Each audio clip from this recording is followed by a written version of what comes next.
Baik, Assalamualaikum warahmatullahi wabarakatuh. Silakan dimulai moderator.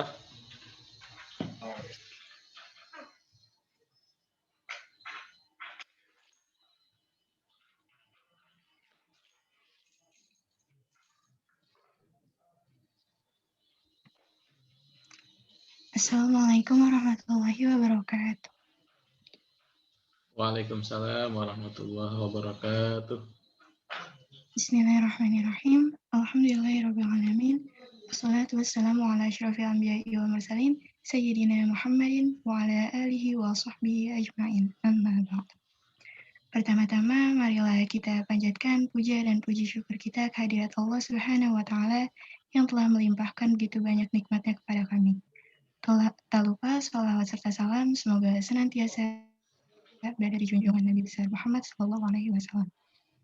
Yang saya hormati, Guru Mata Pelajaran Riset sekaligus Wali Kelas 10 MAPK, Ustadz Yunus Priyadi, dan teman-teman sekalian yang telah menghadiri pertemuan virtual pada Zoom kali ini. Saya selaku moderator akan membacakan susunan acara pada pagi hari ini. Susunan acara yang pertama yaitu pembukaan, yang kedua sambutan pembimbing riset, yang ketiga presentasi proyek riset dari kelompok 5, yang keempat sesi tanya jawab dari hasil proyek riset kelompok 5, yang kelima presentasi proyek riset kelompok 6, dan yang keenam sesi tanya jawab dari hasil proyek riset kelompok 6, dan acara yang terakhir yaitu penutupan sekaligus doa. Untuk mempersingkat itu, marilah kita buka acara kali ini dengan membacakan Al-Fatihah kepada guru-guru kita serta orang tua kita, khususnya kepada Allah selaku pendiri pesantren Al-Hamidiyah. Ila hadratin Nabi Mustafa Rasulullah sallallahu alaihi wasallam wa sahbihi wa dzurriyyatihi sayyidil Fatihah.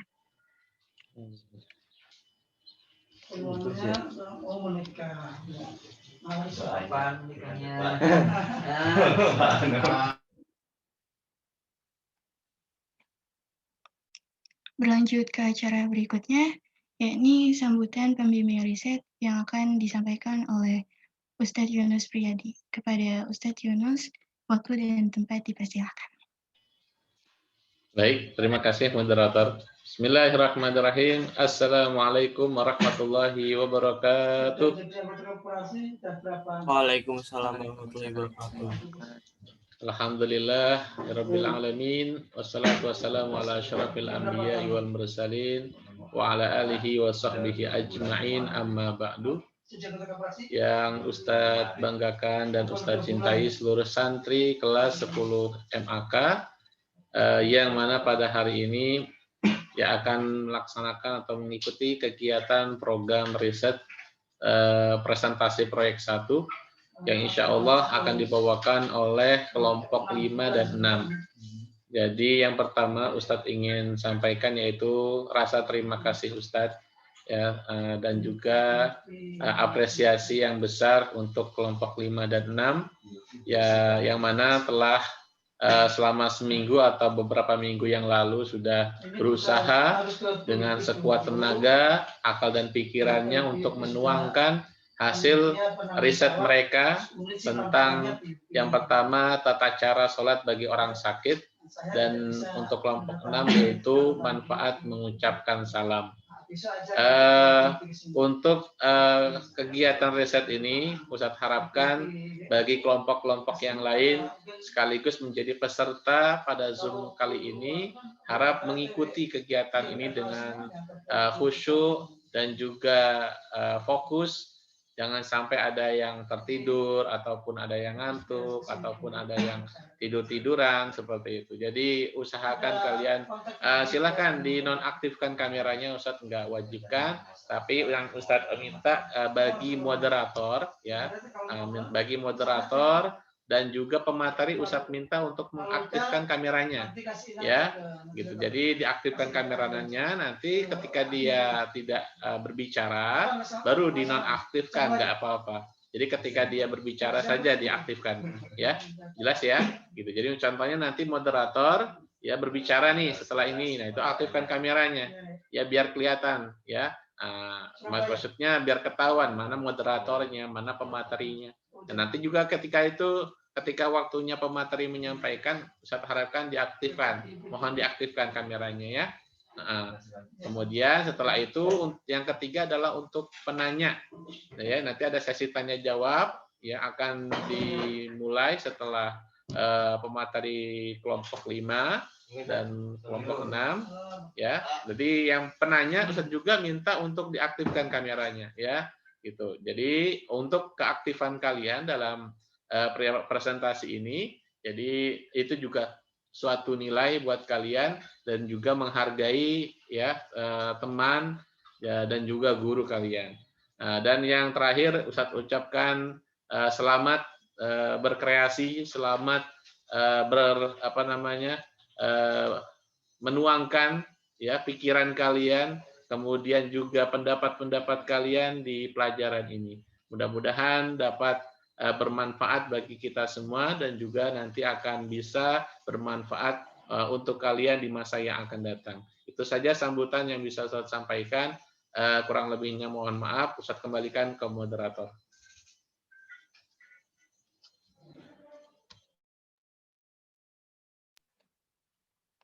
Terima kasih kepada Ustadz Yunus yang telah memberikan sambutan pada pagi hari ini.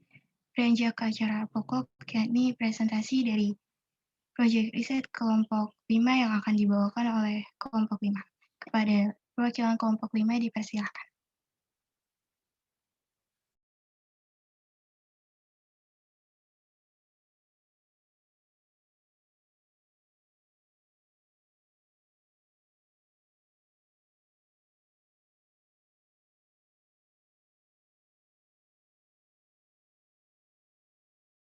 Wabarakatuh. Alhamdulillahirrabbilalamin, hamdan wa syukran lillah, amma ba'd. Pada kesempatan kali ini, saya Muhammad Morami Habibi akan mewakilkan kelompok 5 untuk mempresentasikan proyek riset 1 dengan tema tata cara sholat bagi orang sakit. Sedikit pengumuman, untuk yang membaca ayat-ayat dan hadis-hadis pada presentasi kali ini adalah Muhammad Isyam. Tata cara sholat bagi orang yang sakit. Kelompok 5. Muhammad Isyam Athaillah, Muhammad Rizky Maulana, Muhammad Fakih Kurnia, dan Muharrami Habibi.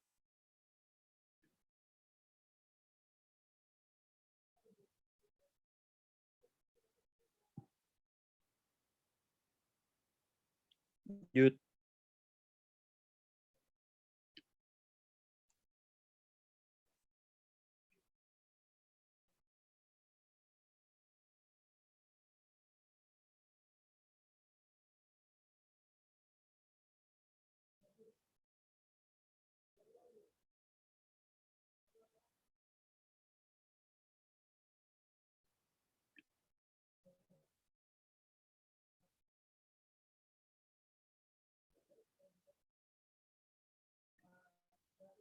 Tata cara sholat bagi orang sakit. Orang yang sakit pun wajib sholat dengan cara sedapat-dapatnya, selama akal dan ingatannya masih sehat. Kalau ia tidak kuasa berdiri, boleh sholat sambil duduk. Tidak kuasa duduk, boleh sambil berbaring ke sebelah kanan menghadap kiblat. Tidak kuat berbaring, boleh sambil melentang dan kedua kakinya ke arah kiblat, dan kepalanya ditinggikan jika dapat. Agar mukanya menghadap kiblat, sakit bukan berarti meninggalkan sholat, tetapi Islam memberikan keringanan bagi orang yang sedang sakit. Menurut para ahli ilmu, orang yang tidak dapat sholat dengan berdiri, maka boleh sholat dengan duduk. Jika dia tidak bisa dengan duduk, maka dia boleh sholat dengan tidur dengan posisi miring menghadap kiblat. Sebagaimana sabda Rasulullah SAW kepada Imran bin Husain, sholatlah dengan berdiri. Jika tidak bisa, maka dengan duduk. Jika tetap tidak bisa, maka sholatlah dengan tidur dengan posisi miring. Hadis riwayat Bukhari. Dalam riwayat Nasai ditambahkan, kalau tidak bisa, maka sholatlah dengan telentang. Siapa mampu berdiri dan tidak dapat ruku serta sujud, maka kewajiban sholat dengan berdiri tetap wajib atasnya.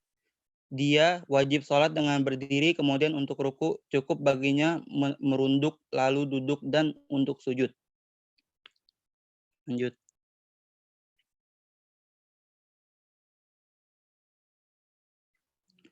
Sebagaimana firman Allah Subhanahu wa taala dalam surat Al-Baqarah ayat 238. Berdirilah untuk Allah dalam salatmu dengan khusyuk. Adapun sabda Rasulullah SAW, salatlah dengan berdiri dan juga sesuai dengan keumuman ayat. Maka bertakwalah kepada Allah Subhanahu wa taala menurut kesanggupanmu. Quran surat At-Taghabun ayat 16. Jika dia matanya sakit dan dokter terpercaya menyarankan kepadanya, jika kamu sholat dengan telentang, maka aku akan mengobatimu. Namun jika tidak, maka aku akan melakukannya. Maka dalam kondisi ini, dia boleh sholat dengan telentang. Siapapun yang tidak ruku dan sujud, maka dapat diganti dengan merunduk untuk keduanya. Dan menjadikan merunduk untuk sujud lebih rendah daripada merunduk untuk ruku. Jika tidak bisa sujud saja, maka rukuklah seperti biasa dan merunduklah untuk sujud. Jika tidak dapat merundukkan punggung sampai pada lutut karena bungkuk misalnya, sehingga tanpa ruku pun dia tidak seperti orang sedang ruku, maka cara rukunya adalah dengan menambah merunduk lagi dan lebih merunduk lagi daripada ruku pada saat dia bersujud dengan mendekatkan wajahnya ke tanah. Jika dia masih tetap tidak bisa merundukkan kepalanya, maka cukup baginya dengan niat dan ucapan. Karena selama akal masih ada di badan, maka kewajiban sholat tetap ada sebagaimana dijelaskan pada dalil di atas. Dan jika saat melaksanakan sholat, rasa sakit mulai berkurang baik untuk ruku dan atau sujud, maka usahakanlah sholat sebagaimana caranya.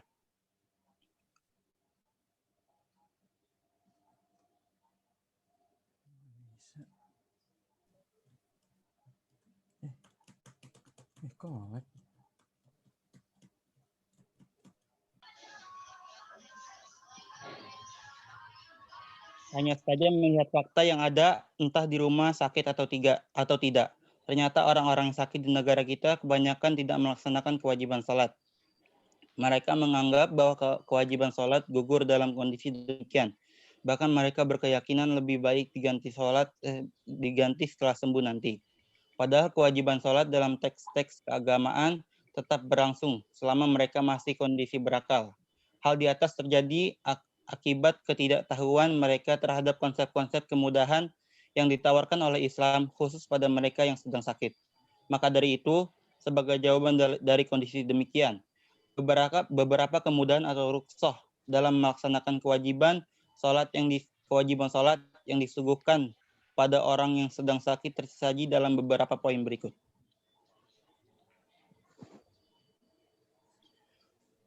Rukhsah salat bagi orang sakit. 1. Kemudahan dalam beban menjaga kesucian. Orang yang sakit, sekiranya ia tidak mampu menggunakan air dalam bersuci dari hadas kecil atau besar, ia diperbolehkan menggunakan debu sebagai pengganti dari air. Sebagaimana termuat dalam firman Allah surat Al-Maidah ayat 6 yang berbunyi, A'udzubillahi minasyaitonirrajim. Bismillahirrahmanirrahim. Wa arjulukum ilal ka'bayn wa in kuntum januban fatharu وإن كنتم مرضى أو على سفر أو جاء أحدكم منكم من الغائط أو لمستم النساء أفلم تجدوا ماء فتيمموا صعيدا طيبا فامسحوا بوجوهكم وأيديكم منه ما يريد الله ليجعل عليكم من حرج ولكن يريد ليطهركم وليتم نعمته. Yang artinya, hai orang-orang yang beriman, untuk kamu harus melakukan sholat, maka basuhlah mukamu dan tanganmu sampai dengan siku, dan sapulah kepalamu dan basuh kakimu sampai dengan kedua mata kaki. Dan jika kamu junub, jika mandilah dan kamu sakit atau dalam perjalanan atau kembali dari tempat buang air atau kakus atau inspeksi perempuan, lalu kamu tidak memperoleh udara, maka bertayamumlah dengan tanah yang baik atau bersih. Sapulah mukamu dan tanganmu dengan tanah itu. Allah tidak menyaring kamu, tapi Dia pasti ingin membersihkan kamu dan menyempurnakannya. Kamu bersyukur. Jika masih belum mampu bertayamum, maka ia diperkenakan salat semampunya. Iza amaratakum bi amra fa'tu minhu mastata'tum, rawahu Bukhari. Jika kalian disuruh mengerjakan suatu perintah, maka lakukanlah sebagaimana kemampuan kalian. 2. Gugurnya kewajiban menghadiri sholat Jumat. Sholat Jumat sebagai ibadah ritual sosial tentunya berbeda dari sholat 5 waktu. Kewajiban dalam melaksanakannya tidak berlaku umum. Ia hanya diwajibkan bagi laki-laki saja, tidak untuk perempuan. Bahkan kewajibannya bisa digugurkan oleh laki-laki yang sedang sakit dan musafir, sebagaimana sabda Nabi Muhammad SAW. Qala Nabi Muhammad sallallahu alaihi wasallam, "Man kana yu'minu billahi wal yawmil akhir fa alaihi jum'ah, yaumal jum'ah ila alamar Allah au musafira au amrata au sabi au mamluka." Rawahu ad-Daraqati. Yang artinya, barang siapa yang beriman kepada Allah dan hari akhir, maka diwajibkan atasnya melaksanakan sholat Jumat, kecuali orang sakit, musafir, perempuan, anak-anak, dan budak. Al-Jum'ah haqqa wajibu ala kulli muslim fi jama'ah ila irba'ah abudu mamluk au amarata au sabi au marbat. Rawahu Abu Dawud fi sunani wa sahihahu an-Nawawi fi Majmu'. Yang artinya, melaksanakan sholat Jumat dengan berjamaah merupakan kewajiban orang muslim, kecuali budak, perempuan, anak-anak, dan orang yang sakit. 3. Pengurangan dan pengalihan beban rukun sholat. Orang yang sedang sakit, berkat kemudahan yang diberikan oleh Islam, boleh menunaikan kewajiban sholat sekalipun tidak sempurna sesuai dengan tingkat kesakitannya. Jika ia tidak mampu berdiri, boleh melaksanakannya dengan cara duduk. Jika duduk tidak bisa, boleh dilaksanakan dengan cara berbaring disertai gerakan yang menandakan perpindahan dari rukun ke rukun, sebagaimana sabda Nabi Muhammad SAW berikut. An Imran bin Husain qala Nabi sallallahu alaihi wasallam, shalla qa'ima fa illam tastati fa qa'ida fa illam tastati fa ala junub. Rawahu Bukhari. Yang artinya, dari Imran bin Husain, Rasulullah Shallallahu alaihi wasallam bersabda, "Salatlah dengan berdiri, jika tidak mampu maka dengan cara duduk, jika duduk masih belum mampu maka salatlah dengan cara berbaring." Kebolehan mengumpulkan al-jam'u, 2 salat dalam satu waktu. Kemudahan mengumpulkan 2 salat atau al-jam'u bain as-salatain dalam satu waktu tidak hanya disuguhkan bagi orang yang sedang dalam perjalanan. Akan tetapi, orang yang sedang sakit juga diperbolehkan melaksanakan salat dengan cara mengumpulkan 2 salat, al-jam'u baina as-salatain, dalam satu waktu. Baik berupa takim, mengumpulkan salat yang belum tiba waktunya pada waktu salat yang sudah tiba waktunya, atau takhir, mengumpulkan salat yang waktunya sudah tiba pada salat yang waktunya belum tiba. Contoh dari jamak takdim adalah mengumpulkan salat asar pada salat zuhur dan salat isya pada salat maghrib. Sedang jika sebaliknya, mengumpulkan salat zuhur pada salat asar dan salat maghrib pada salat isya, dikatakan jamak takhir.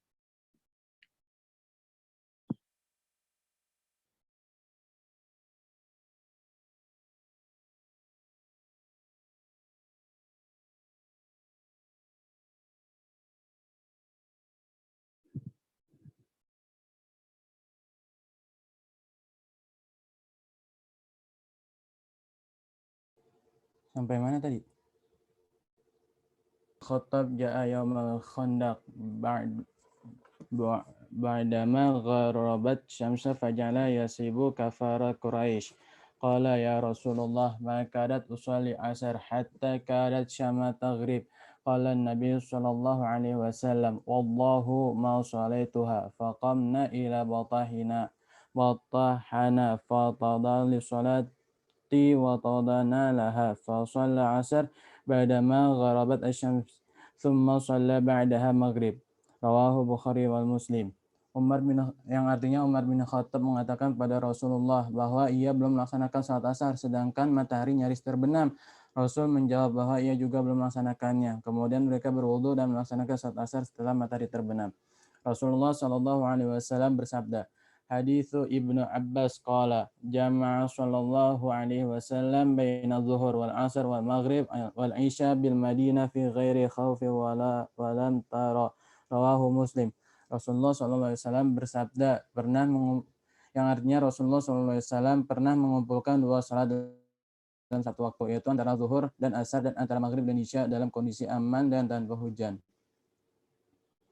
Imam Suyuti dalam kitabnya Al-Lam'u fi Asbabi Wurud hadis 1 atau 38 menyebutkan sabab ukhruj Abdur Razzaq fi Musnad Ahmad an Anasi qala lima qadama Nabi sallallahu alaihi wasallam Madinah wa hiya mahmu fahaman nasa qad khala Nabi sallallahu alaihi wasallam al-masjid wan nasi qada yusalluna faqala an-Nabi sallallahu alaihi wasallam salata qaida nisfu salata qaim fatajshama an-nasa ala salat faqayama. أخرج عبد الرزاق عن عبد الله بن عمر وقال قدم المدينة فنالنا وباء من وعدك مدينة شديد وكان الناس يكثرون وأن يصل في سيجتهم الجلوس فخرج النبي صلى الله عليه وسلم عند هاجرة وهم يصلون في سبهتهم جلوسا فقال صلاة جالسا نصف صلاة قائم قال فتقى الناس hayana yatajashamuna qiyam. Asbabul wurudnya dikeluarkan oleh Abdul Razak Al-Musnaf dan Ahmad dari Anas radhiyallahu anhu. Beliau berkata, ketika Nabi SAW datang ke Madinah dan beliau dalam kondisi demam, orang-orang juga demam, lalu beliau masuk masjid sedangkan orang-orang salat sambil duduk, maka Nabi SAW bersabda, salatnya orang yang duduk setengah salatnya orang yang berdiri, maka orang-orang segera salat dengan berdiri, sebagaimana ditafsirkan juga oleh Imam Al-Bani dalam Al-Aslu 197. Fihi as-salatahum kanat sabuha ayu nafilah, dan di dalamnya bahwa salat mereka adalah sabhab, yakni nafilah. Kesimpulannya bahwa pahala orang yang sakit kemudian akibat sakitnya ia hanya mampu salat dengan duduk atau berbaring, maka pahalanya tetap utuh sebagaimana ketika salat dengan berdiri, dan ini adalah pendapat jumhur ulama. Wallahu taala a'lamu bis-shawab. Kesimpulan, maksud dari tema tersebut adalah menjelaskan kepada kita bagaimana tata cara sholat orang ketika sakit dan tidak berdaya. Dan juga menjelaskan kepada kita betapa indahnya agama kita sampai-sampai mengajarkan dan menjelaskan cara sholat tersebut. Walaupun ada sebagian orang yang berpikir bahwa sholat orang sakit itu tidak sopan karena sambil tiduran, wudunya tidak jelas karena melakukan tayamum atau dengan benda tak terlihat. Tapi dari semua komentar-komentar seperti itu tidak perlu kita gubris karena sholat orang sakit seperti sholat sembari tidur. Wudu dengan tayamum itu dianjurkan oleh Allah dan Rasulullah ketika memang benar-benar sudah tidak sanggup seperti sholat-sholat orang lain. Dan perkuat dengan firman Allah yang berarti Allah menghendaki kemudahan bagimu dan Allah tidak menghendaki kesukaran bagimu. Dari situ sudah sangat jelas bahwa Allah sendiri yang menganjurkan kita untuk tidak memaksakan dalam sholat. Dan juga di dalam hadis riwayat Bukhari disebutkan yang artinya, jika engkau tidak kuat sholat berdiri, maka sholatlah duduklah. Jika tidak kuat sholat duduk, maka sholat sambil berbaringlah. Dan riwayat hadis An-Nasai juga disebutkan, jika engkau tidak bisa juga sambil berbaring, maka bertelentanglah. Jika dia tidak bisa ruku dengan sempurna, dia boleh ruku dengan cara membungkukkan badannya sedikit sesuai dengan kemampuannya. Begitu juga tidak mampu sujud dengan sempurna, dia boleh sujud dengan cara membungkukkan badannya sesuai dengan kemampuannya.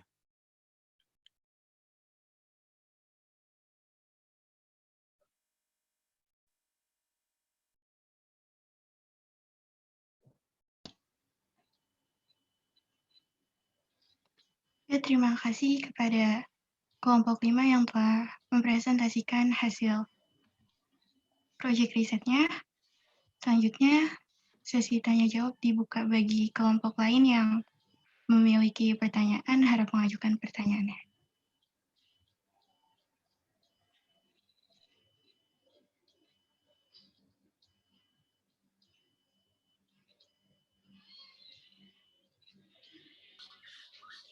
Saya mau nanya. Saya dari kelompok 3 ingin bertanya kepada kelompok 5. Bagaimana jika orang yang benar-benar sakit, nggak bisa ngapa-ngapain, cuman hanya berbaring saja, itu bagaimana cara dia bersuci untuk sholat? Sekian.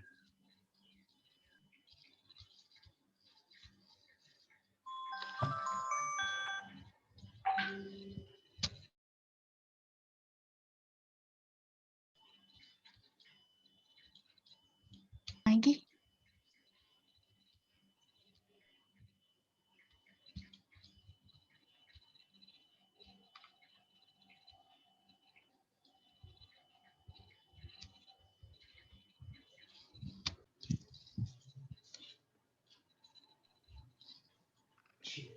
bagi kelompok 5 diharapkan menjawab pertanyaan dari Mawan Hardika, perwakilan dari kelompok 3. Pertanyaannya yaitu, bagaimana cara bersuci bagi orang yang sedang sakit dan hanya bisa berbaring saja? Kepada kelompok 5 dipersilakan untuk menjawab pertanyaannya.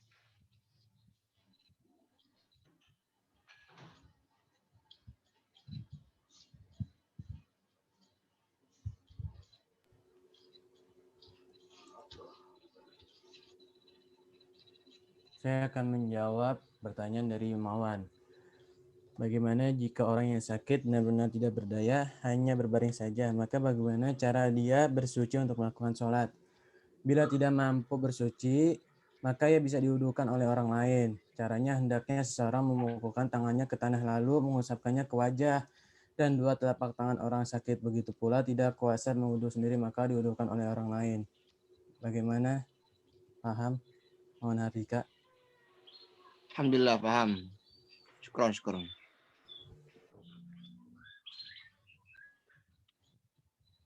Oke, terima kasih bagi yang sedia untuk bertanya dan terima kasih kembali untuk kelompok 5. Ke acara selanjutnya yaitu presentasi proyek riset dari kelompok 6. Kepada perwakilan kelompok 6 dipersilakan.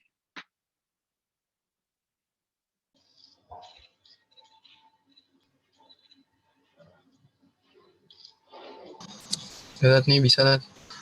Ya, sip, sudah terlihat.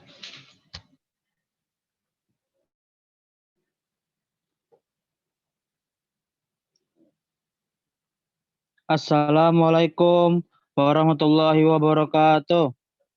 Waalaikumsalam warahmatullahi wabarakatuh. Saya akan mempresentasikan tentang makna mengucapkan salam dari kelompok riset kelompok 6. Member kelompok 6 ialah Zulfadli Zikri Kurnia, Farizi Arafat, Muhammad Rafid Naufal, Wildan Taufik Ahsan.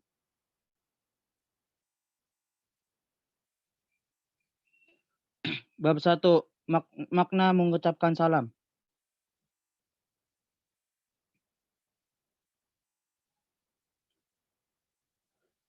Makna mengucapkan salam. Assalamualaikum warahmatullahi wabarakatuh adalah suatu ucapan yang kita ucapkan setiap kali kita bertemu ataupun ketika berpisah dengan orang lain. Selain itu, ada peranan yang lebih penting di mana kita mengucapkan salam, yaitu sebagai doa yang mempunyai arti, semoga kedamaian dilimpahkan kepadamu diiringi dengan rahmat dari Allah Subhanahu wa taala dan juga barakallah dari Allah Subhanahu wa taala untukmu.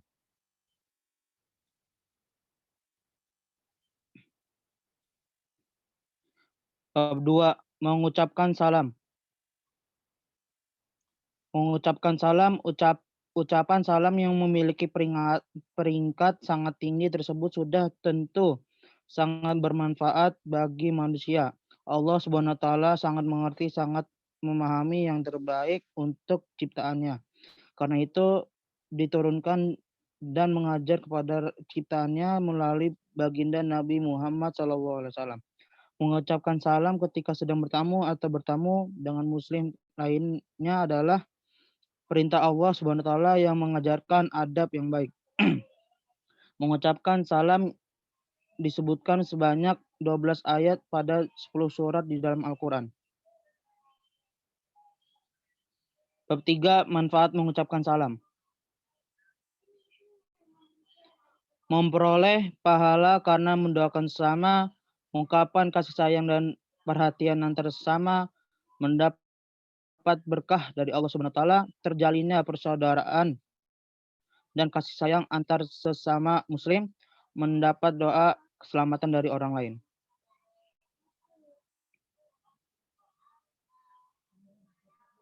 Bab 4, adab mengucapkan salam.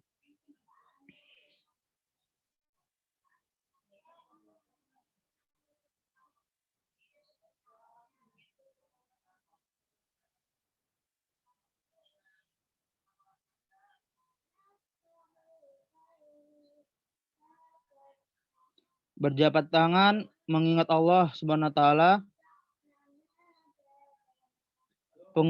Pengungkapan kasih sayang antar sesama muslim, doa yang sangat istimewa. Menjalin dan mempererat persaudaraan atau ukhuwah atau pengingat diri.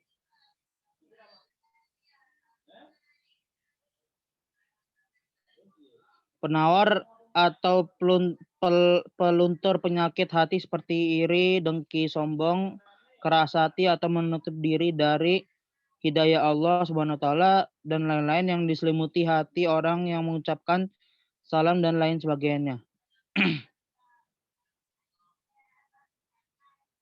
A'udzubillahi minasyaitonirrajim. Bismillahirrahmanirrahim. Wa iza ja'akal ladzina wa iza ja'akal ladzi yu'minuna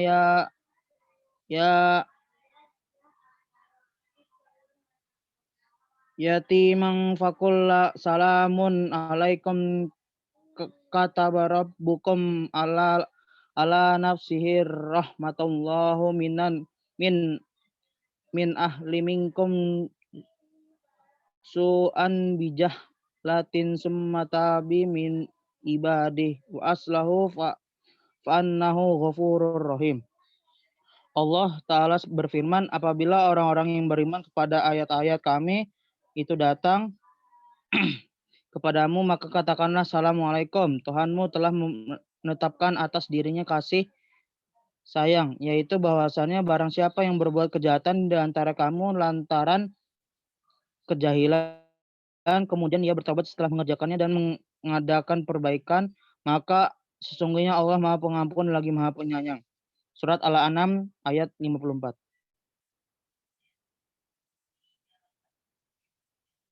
Bab 5, kesimpulan. Jika yang diberi salam adalah jamaah atau banyak orang, maka hukum menjawab salam adalah fardu kifayah. Jika yang lain telah menunaikannya, jika jamaah diberi salam, lalu hanya satu orang yang membalasnya, maka yang lain gugur kewajibannya karena salam merupakan doa yang memiliki arti, yaitu semoga keselamatan terlimpah untukmu. Dan salam memiliki banyak manfaat dan keutamaan di dalamnya seperti hadis di bawah ini. Waqala Nabi sallallahu alaihi wasallam, assalamu qablal kalam. Nabi sallallahu bersabda, salam itu sebelum perkataan. Hadis ini diriwayatkan oleh Imam At-Tirmizi dari sahabat Jabir. Imam An-Nawawi mengatakan bahwa sunnahnya adalah seorang muslim itu memulai dengan mengucapkan salam sebelum berkata.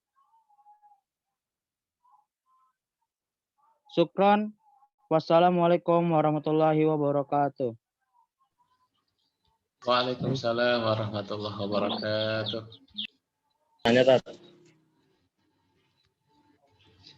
Ya, silakan aktifkan dulu kameranya.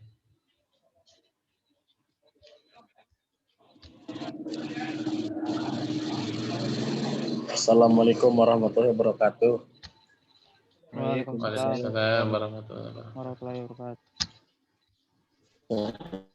Saya Azhar Firmansyah ingin bertanya, jika ada yang orang non-muslim Assalamualaikum begitu, apakah kita harus jawab Waalaikumsalam, apakah Waalaikumsalam? Itu pertanyaan saya. Assalamualaikum warahmatullahi wabarakatuh.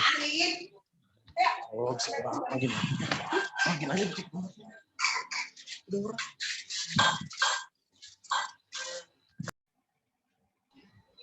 Ya, silakan diaktifkan dulu kameranya.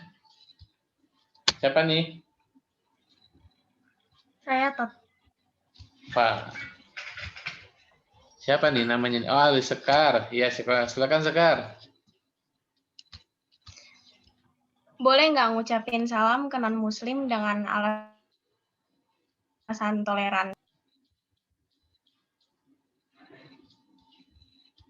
Ya, itu pertanyaannya ya. Oke, silakan dicatat dulu oleh moderator. Oke, nanti akan dijawab sama kelompok 6. Satu lagi pertanyaannya. Untuk kelompok 6 nih, ayo terakhir presentasi. Nanti ketemu lagi presentasi nanti di semester 2. Satu lagi penanyanya. Alhamdulillah tuh dari Putri diwakili oleh Alivia Sekar. Ya, yang lainnya ya. Penanya terakhir presentasi.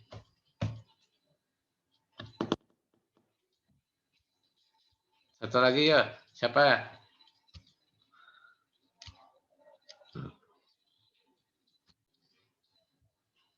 Pertanyaannya bagus tadi ya. Salam kepada yang non-muslim sebagai bentuk toleransi itu ya. Untuk pemateri siapkan jawabannya ya. Pokoknya berikan jawaban yang bagus dan juga puas bagi penanyanya. Silakan. Ayo satu pertanyaan lagi. Ya, silakan. Siapa nih? Muhammad Fakih. Ya, Fakih, silakan Fakih. Bagaimana hukumnya seorang muslim memulai percakapan di sosial media dengan muslim lainnya itu tidak mengucapkan salam tapi dengan kata-kata yang lain seperti P, woi dan lain-lainnya. Itu bagaimana hukumnya? Ya. Oke. Ya, silakan di moderator untuk mencatat pertanyaannya. Ya. Pertanyaannya di sosial media ya, kepada yang non-muslim. Kalau tadi kan salam kepada non-muslim, itu bagaimana dengan bentuk toleransi. Kalau pertanyaannya Fakih tadi, ya dari sosial media, WA, ya Instagram, kepada non-muslim, terus dengan kalimat-kalimat yang bukan Assalamualaikum. Oke, alhamdulillah sudah 3 penanya ya.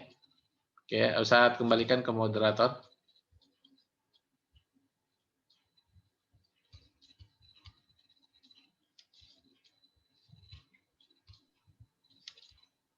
Bagi kelompok 6 harap menjawab pertanyaan-pertanyaan yang telah ditanyakan oleh kelompok lainnya. Pertanyaan yang pertama yaitu dari Azhar. Pertanyaannya, apa jawaban kalau ngucapin salam? Terus pertanyaan yang kedua dari Sekar, boleh atau tidak mengucapkan salam? Dan pertanyaan yang terakhir dari Fakih, apa hukum seorang muslim yang memulai salam tetapi dengan penggunaan kata lainnya?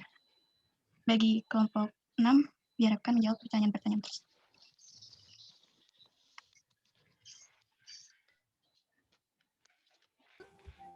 Tadi coba diulang yang pertanyaan. Assalamualaikum warahmatullahi wabarakatuh. Jawaban? Pertanyaannya? Jika Ya, silakan. Jika ada seorang muslim, kita jawab.